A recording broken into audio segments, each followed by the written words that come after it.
Saludos. En la sesión de hoy vamos a abordar lo referente a la tramitación de la acusación privada en el proceso penal venezolano.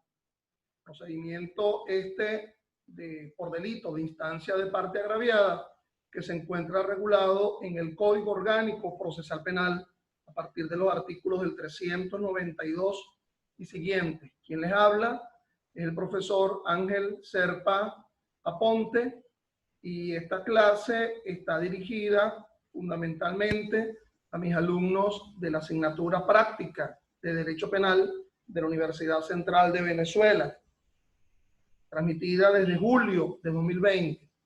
Clases estas que se encuentran ubicadas también en mi canal YouTube, Ángel Serpa Aponte, a los efectos de quien quiera suscribirse y observar, ver estas clases. Bueno, en una sesión anterior habíamos abordado los inicios pues, de este procedimiento por delito de instancia de parte agraviada. Este procedimiento por delito de instancia de parte agraviada que se encuentra regulado, como ya lo manifesté, en el COP. Recordemos que existe el procedimiento ordinario y los procedimientos especiales. Uno de este procedimiento especial es nada menos que el delito, el procedimiento por delito de instancia de parte agraviada. Habíamos mencionado en una sesión anterior, vinculado a este especial procedimiento regulado en el COP, que pudiera haberse generado una actuación de investigación previo a la interposición de la acusación privada. Esa actuación de investigación es lo que se denomina el auxilio judicial. Ese auxilio judicial se solicita ante el juez de control si es que el que eventualmente va a presentar la acusación privada tiene alguna falencia, tiene algún tipo de falta con respecto a los elementos con los cuales, los elementos de convicción con los cuales pretenda sustentar su acusación privada.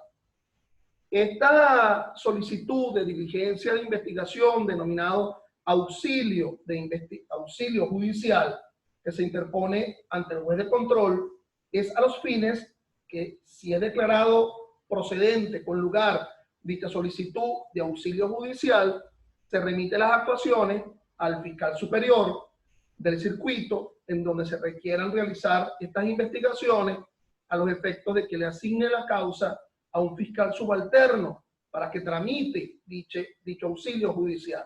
Pero puede ser también que dicho auxilio judicial deba ser tramitado por algún otro tipo de autoridad que no sea el fiscal superior.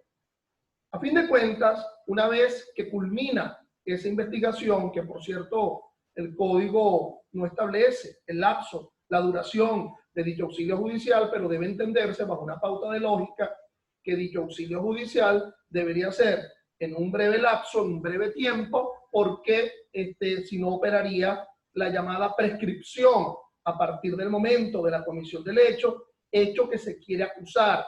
Y generalmente estos delitos de instancia de parte agraviada tienen una relativa exigua pena y por lo tanto la prescripción, esa que se establece en el 108 del Código Penal, es mucho más corta. Recordemos que algunos de estos delitos de instancia de parte agraviada, fundamentalmente el que está en la mente de quien me está escuchando, que es difamación e injuria, siempre se ubica este ejemplo, a pesar de que hay muchos otros delitos de instancia de parte agraviada, pero fundamentalmente está en la mente de nosotros esto, pues, que tiene un lapso de prescripción distinto, el que establece el artículo 450 del Código Penal. Por cierto, que estos procedimientos de delitos de instancia de parte agraviada son muy contenciosos, ¿okay? Si pareciera que en un lugar común a veces como que es mucho más contencioso este tipo de procedimientos, ¿verdad?, que uno por un delito de tanta significación como el homicidio, como la muerte, como la violación, es decir, la afectación de la dignidad, del honor. Entonces esto se vuelve como muy peleado, ¿verdad?, en este tipo de procedimientos. Además, recuerden, no pretendo repetir otra clase virtual que está en mi canal YouTube sobre las características generales de los procedimientos especiales penales y la introducción a este procedimiento por delito de instancia de parte agraviada. en donde la parte juega un papel fundamental, casi hasta el extremo que uno pudiera decir el juez se vuelve como una especie de juez mercenario, en el sentido de que, bueno, dime tú lo que yo tengo que hacer, porque es de acuerdo a lo que me diga la parte que ese juez va a asumir el ejercicio de su actividad decisoria, el ejercicio de esa dirección procesal de esa causa. Entonces, bueno, vamos a visualizarlo a partir de un esquema, pues, a partir de un flujograma, cómo se ubica esta tramitación de la llamada acusación privada. Lo primero que habría que significar, mis estimados, lo cual manifesté en otra oportunidad, que no basta con que interpongas la llamada acusación privada, sino que es necesario estar constantemente instando la causa, ¿ok? Por eso se denomina instancia de parte agraviada, porque si no puede conducir al llamado efecto de abandono por la vía de la inactividad.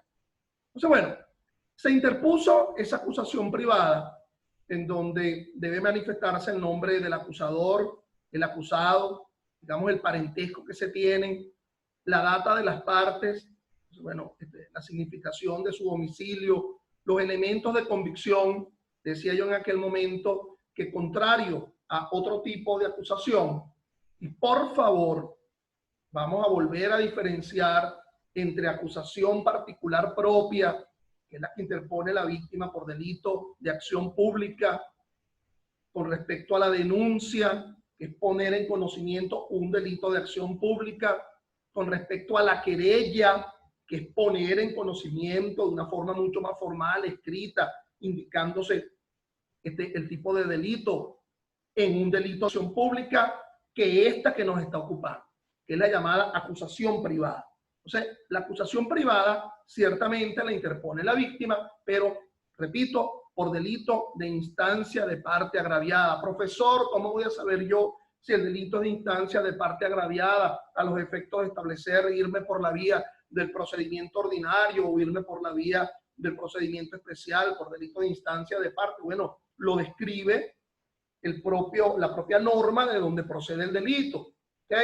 Como una especie de requisito de procedibilidad. Cuando tú ves el delito, dice expresiones, este delito, la sanción frente a este delito, no se derivará sino a partir de querella, de acusación que interponga la propia víctima. Entonces lo establece como un sustrato fundamental para la búsqueda de la sanción, la propia norma que describe el ilícito, que lo tipifica. No vas a encontrar la respuesta en un código orgánico procesal penal, porque el código establece el procedimiento a un ilícito cuyo sustrato de procedibilidad se inscribe en el propio código penal o en los cuerpos ilícito penal colateral, si esos cuerpos ilícito penal colateral son los que establece el delito de instancia de parte agraviada.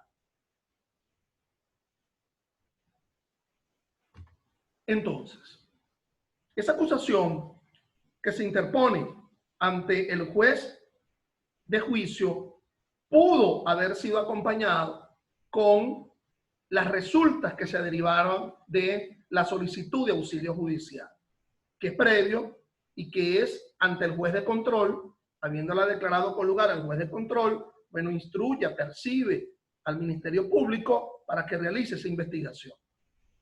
Decía yo que con la interposición de la acusación pueden generarse 3 tipos de decisiones. De entrada, todavía no es la decisión de procedencia, todavía es una decisión que verifica la legitimatio ad causa, ¿ok? La legitimatio ad proceso.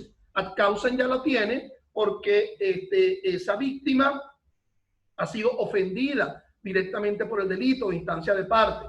Por cierto, que a lo mejor son los representantes de la víctima, bueno, si aceptáramos la posibilidad de delito de instancia de parte agraviada frente a personas jurídicas, lo cual es posible. Puede haber sido una apropiación indebida simple frente a una persona jurídica, o por qué no decirlo, bajo el criterio del año 00 de la Sala de Casación Penal, hasta una difamación en contra de una persona jurídica. Pero bueno, en todo caso, si fuese frente a una persona natural, se ha ofendido una persona natural, pudo haberse hasta muerto esa persona natural.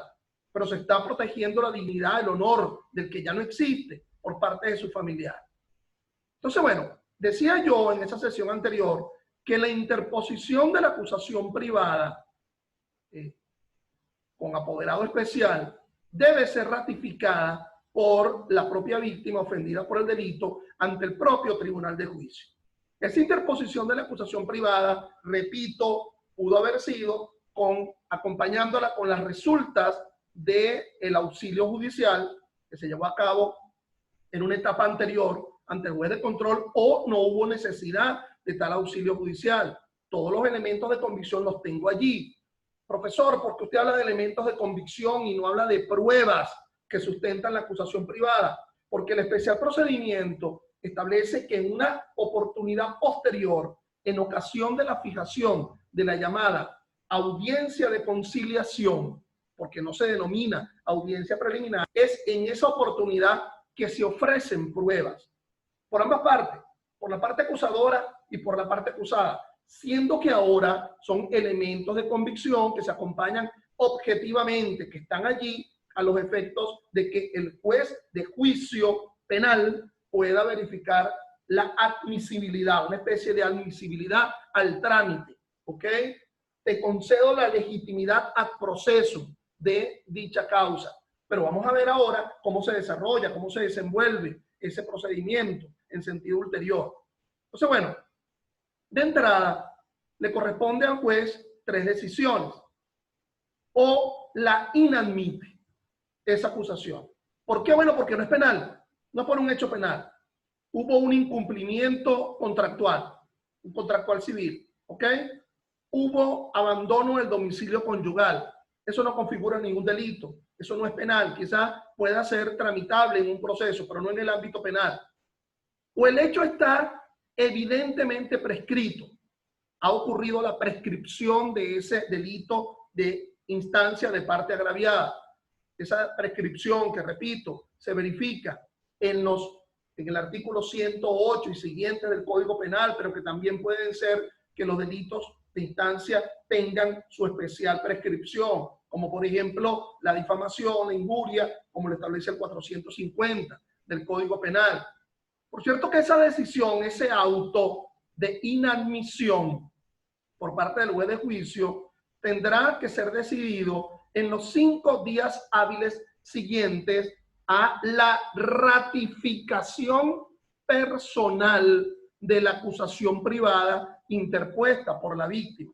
Al día hábil siguiente de la ratificación personal es que corren los lapsos para la decisión de admisibilidad o inadmisibilidad. Pero ahorita nos estamos concretando que lo que se decidió fue la inadmisibilidad. Otra circunstancia es porque, bueno, es decir, está ausente un requisito de procedibilidad. Un requisito de procedibilidad fundamental es el llamado auxilio judicial.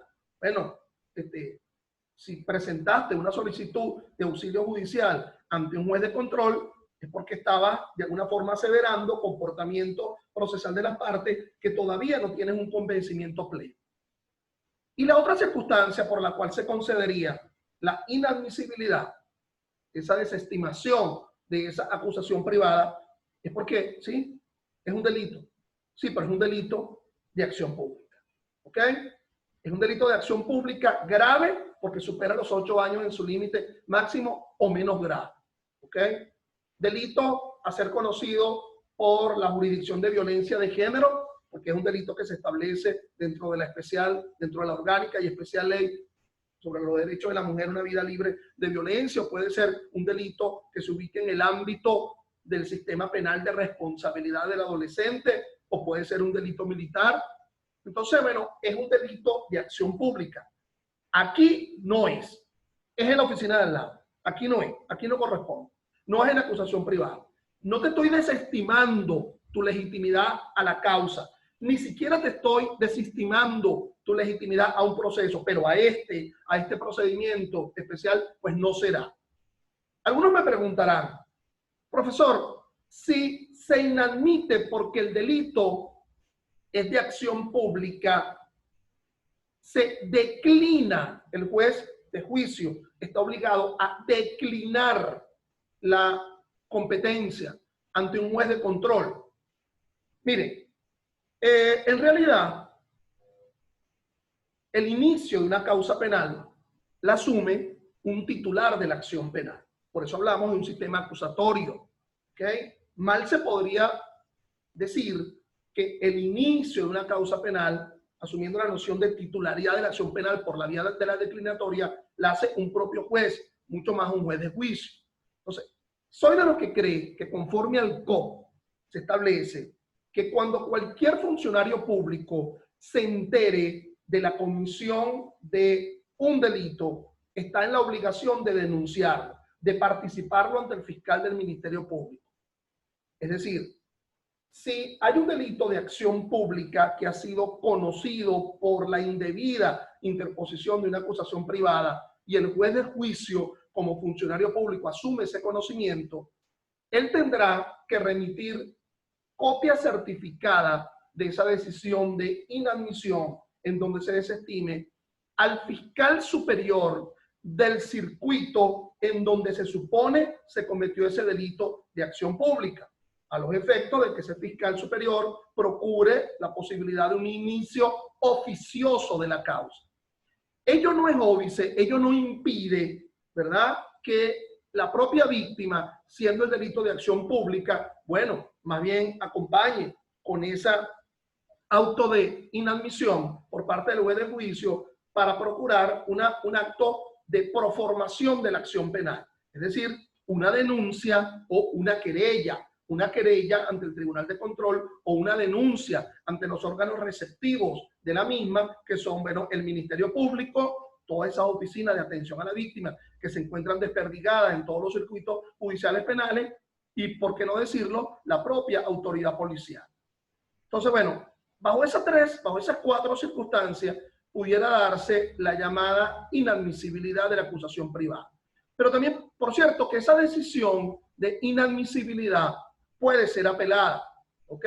Va a ser apelada en los 5 días hábiles siguientes, ¿ok?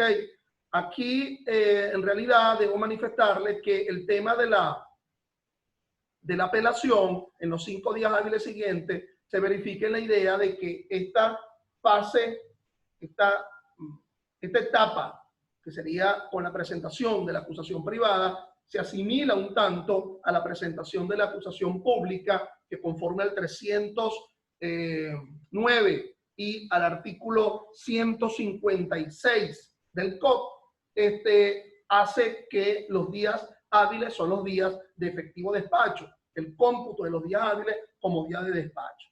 Entonces, bueno, en los 3 días hábiles siguientes a la ratificación de la acusación privada, se va a dictar la decisión de admisibilidad o de inadmisibilidad. Si es de inadmisibilidad, ello conlleva la posibilidad de la apelación por parte de la víctima, está causando un gravamen irreparable conforme al 439.5 del COP y sería por la vía de la apelación de auto. Decía yo que existe otro segundo tipo de decisión. Ese segundo tipo de decisión es la llamada subsanación, es decir, se requiere un saneamiento de la acusación privada. Por lo tanto, a partir de la notificación de la necesidad de la subsanación, del saneamiento de la acusación, se cuenta con 5 días hábiles, días de efectivo despacho, para que el acusador privado subsane dicha acusación. ¿Qué puede haber ocurrido? Bueno, transcurren los 5 días hábiles, se le pregunta a la secretaria del despacho, bueno, ya hubo la tal subsanación, bueno, no lo hubo, transcurridos los 5 días hábiles, entonces eso va a conducir a el archivo. Y por lo tanto, el efecto de esa causa sería la inadmisibilidad. Pero puede ser que sí subsane, que el acusador privado pues sí sanee, ya indique el número, el nombre del acusado, indique su dirección, consigne los elementos de convicción que a lo mejor estaban fallos, ausentes dentro de la original acusación privada. Por cierto, no lo hice. Puedo volverlo a hacer una sola vez. Te permito que lo vuelvas a hacer. ¿ok? Es decir, la posibilidad de una caducidad de forma absoluta, de una imposibilidad a que vuelvas a presentar la acusación, se te renace con una sola vez. ¿Okay? La presentación de dicha acusación privada, obviamente, debe ser entendido por ya subsanado lo que estaba fallo, lo que estaba ausente, lo que carecía esa acusación privada. Y amigos, pudo haber ocurrido que nada de esto, pues se admite la acusación privada. ¿Qué conduce esa admisión? Conduce a ser declarada parte procesal. Ya el acusador privado y el acusado privado técnicamente, procesalmente, han de ser entendidos como partes. Si son partes, bueno, tienen una serie de atribuciones, de prerrogativas, ¿ok? Ya se te reconoce la condición de parte. Está legitimado al proceso. Pero el segundo efecto fundamental es la citación al acusado. Profesor, si ese acusado, conforme a la sentencia que usted mencionaba en una sesión anterior, la sentencia de la Sala Constitucional, formó parte de la incidencia de auxilio judicial, oponiéndose ante el auxilio judicial, ante el juez de control, ¿ya se encuentra a derecho? Pues definitivamente no. Es decir, tiene que ser notificado formalmente de la presentación de la acusación privada, porque esa presentación de la acusación privada, bueno, es una eventualidad. ¿Okay? En primer lugar, lo que se requería era que se decidiera sobre la necesidad del auxilio. Entonces, bueno, esto como la búsqueda de lo que en el proceso civil se denomina una especie de prueba anticipada, ¿ok? De prueba preconstituida. Entonces, en el sentido de encontrar esos elementos para eventualmente presentar esa acusación. Entonces, bueno, surge la necesidad imperiosa, impretermitible, como decimos ostentosamente los abogados, de la citación al acusado. Aquí se genera una incidencia sumamente interesante, problemática en muchos sentidos. Puede ser que esa citación, bueno, se haga efectiva. Ok, está bien. Te admití la acusación privada. Dime tú a dónde, pues. ¿A dónde voy a citar? Dímelo tú al acusador privado. Él me lo tiene que decir. ¿Okay? La consignación del domicilio, a partir de la cual se verifica la efectiva notificación, citación del acusado privado. Perdónenme por estar asumiendo una noción un tanto sinonímica. Acabo a unos segundos, dije notificación o citación. Y en la teoría del proceso se suele decir que se notifican actos procesales ya realizados y que se citan para actos procesales por realizarse. En este caso, la citación al acusado es por realizarse porque se requiere su presencia a los efectos de que nombre un defensor. Entonces, bueno, esa citación pudo haber sido francamente efectiva. Listo, compareció, no hay problema. Pero puede ser inefectiva. Es decir, no se logra de forma alguna esa citación asumida por el alguacil del tribunal de juicio, y ello conlleva a la llamada petición de carteles, la publicación de determinados carteles que están descritos en el artículo 401 del Código Orgánico Procesal Penal, pero que si yo paso ahorita a hablar, a visualizar el tema de lo puntilloso que es el tema de la citación de carteles, me ocuparía buena parte de esta disertación. En todo caso, carteles en un diario nacional, esas 5 publicaciones de carteles y también la publicación en un diario local, si el procedimiento, el delito, se va a conocer en un circuito judicial del interior de la República. Aquí la realidad venezolana de este julio del año 2020 como que no da para mucho, ¿verdad? En esa ayuda que pudieran hacer la prensa para los carteles. Pocos periódicos quedan, ¿ok? Poquísimos periódicos quedan. Prácticamente los periódicos están quedando, y me perdonan la expresión, para el auxilio doméstico en las mascotas, y no digo más. Entonces, bueno, esa necesidad de la citación, petición de carteles, configura la consignación ante el propio tribunal de juicio de la efectiva publicación. Verificándose esa efectiva publicación, ¿ok? Y verificándose que ha sido infructuosa, bueno, se conduce a lo que se denomina la citación policial, ¿ok?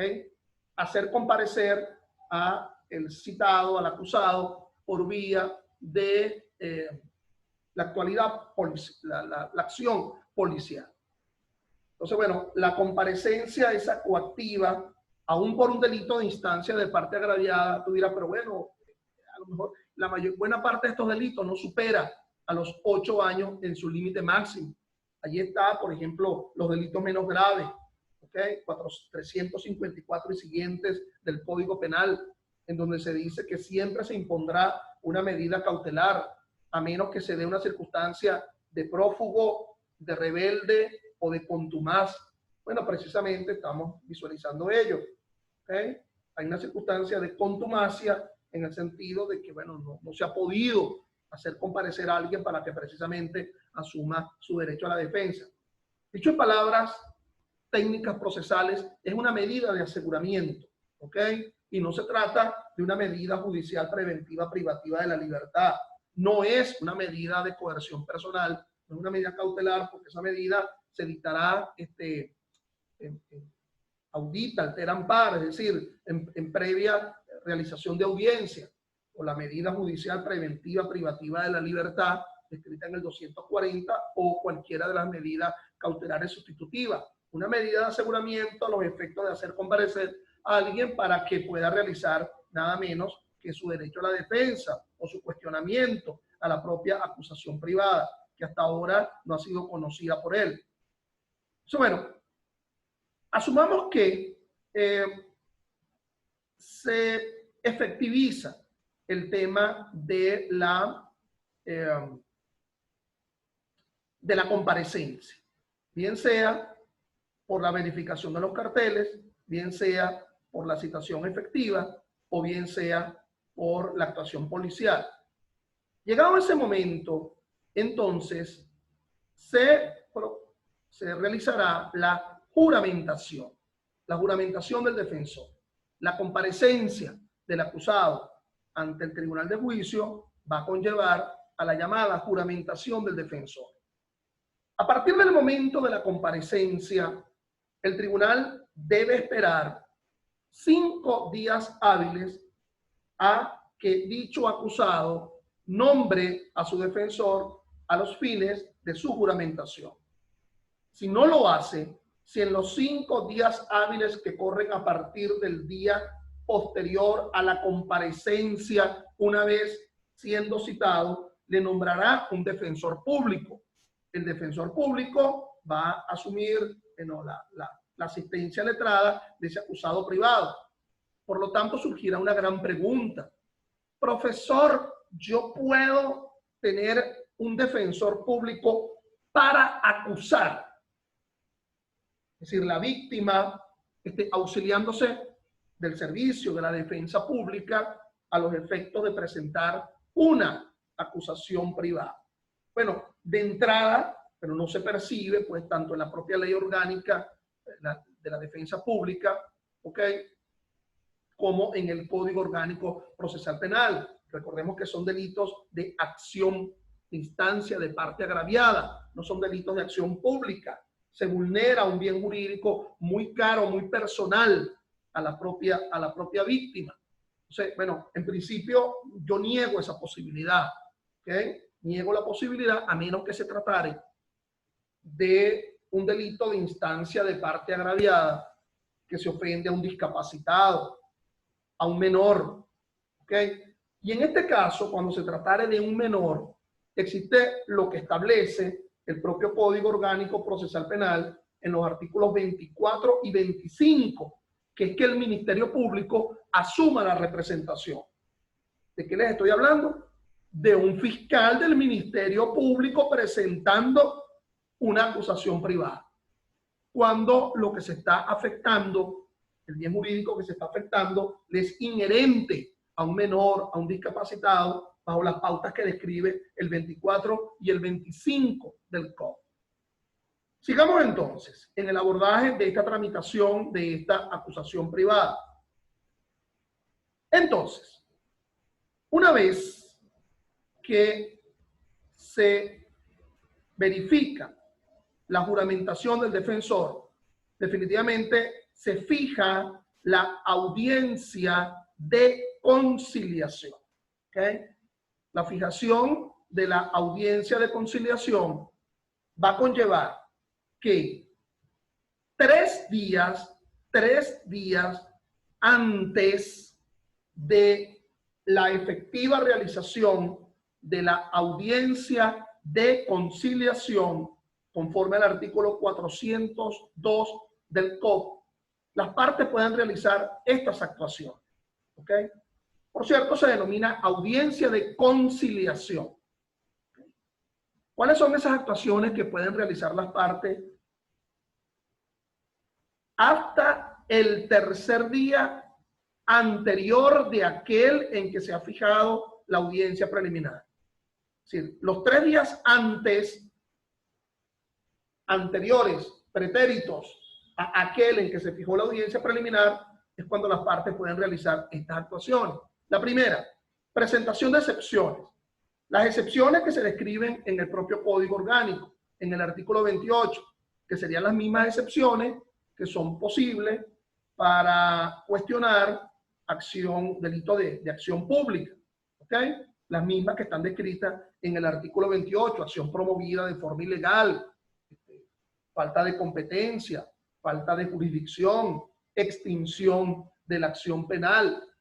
Entonces, falta de capacidad, las que están descritas en el artículo 28, a los cuales les invito en otra clase virtual mía, que ya se encuentra en mi canal, a que lo visualicen, el tema de las excepciones. Imposición o revocación de coerción. Entonces, el acusador privado puede solicitar una medida de coerción personal, ¿ok? Bueno, de presentación periódica. Sería realmente bien desproporcionado y que el juez lo conceda una medida privativa de libertad frente a un delito de instancia de parte agraviada. Proposición de admisión o acuerdos reparatorios. ¿Ok? Admisión de los hechos. Se hace una propuesta que lo pudiera hacer el propio acusado o el llamado acuerdo reparatorio si hay avenimiento entre víctima y victimario. Promoción probatoria, manifestando su pertinencia y su necesidad. Es decir, es ahora, por lo menos 3 días antes de aquel en que se fija la audiencia preliminar, en que las partes pueden promover sus pruebas. El acusado, la llamada prueba de cargo, y el acusador, la prueba de cargo, y el acusado, la llamada prueba de descargo, manifestando la pertinencia y necesidad de dicha prueba. Es decir, está referido directamente, inherentemente al hecho objeto del proceso, ser necesaria a los fines de demostrar el hecho. Lo que ahora se ha manifestado es una cuestión facti y una cuestión juris, porque se califica, pero falta la llamada cuestión probatio. En todo caso, se realiza la audiencia preliminar, que está descrita en el artículo 403. Esa audiencia preliminar, dentro del procedimiento de instancia de parte, repito, se denomina audiencia de conciliación. Lo preliminar sería porque es anterior a una audiencia de juicio, pero en realidad se denomina audiencia de conciliación y la palabra no tiene desperdicio. ¿Ok? Me vuelvo un poco erótico en la explicación. La norma, frente a una audiencia de conciliación, se habla de que la primera labor del juez, ¿cuál es el erotismo, profesor? Bueno, que el juez tiene que excitar a la conciliación, en primer lugar. Antes de pasar a considerar la procedencia de la acusación, la prueba, las excepciones, tiene que procurar que exista una conciliación, un arreglo, un entente, ¿ok? Un avenimiento entre acusador y acusado. Es decir, que más bien lo excepcional sea el dictado del auto de apertura a juicio, ¿ok? Que sería lo excepcional y que lo normal que lo debería procurarse en primer lugar es la conciliación entre las partes. Algo así como sucede en el mundo del derecho laboral, ante los procedimientos del trabajo, cuando se habla de la labor del juez de mediación, de conciliación, de procurar un avenimiento entre las partes. De no darse esa conciliación, por cierto que esa conciliación tiene que verificarse en acta. En acta quiero leer que existe ese instar a la conciliación. De no prosperar, se pasará a resolver entonces las excepciones. Si se declara con lugar la excepción y la excepción propuesta es la de acción promovida ilegalmente, bueno, se dictará definitivamente una sentencia de sobreseimiento. Si se declara sin lugar la excepción y la excepción opuesta es la acción promovida ilegalmente, pues se dictará un auto de apertura a juicio. ¿Ok? Entonces, la llamada procedencia o no de las medidas cautelares que se están pidiendo, bien sea la cautelar sustitutiva o de forma denodada la medida judicial preventiva privativa de la libertad, que sería un despropósito frente a la proporcionalidad penal. Se admiten las pruebas, tanto las pruebas de cargo, la prueba del acusador, como las pruebas de descargo, la del acusado, pero también pudiera ordenarse el saneamiento de la acusación. Por cierto, de igual forma, que lo establece el artículo 439.5 del COP, solo es apelable la excepción que ha sido declarada con lugar y la decisión con respecto a la coerción, porque la declarada sin lugar puede insistirse en el juicio de la ley pública. Con el dictado del auto de apertura a juicio, la fase de juicio de este procedimiento corre el mismo derrotero que el procedimiento ordinario. Entonces, para eso los invito a que vean otra clase mía sobre la fase de juicio. Gracias por su atención y hasta una próxima oportunidad.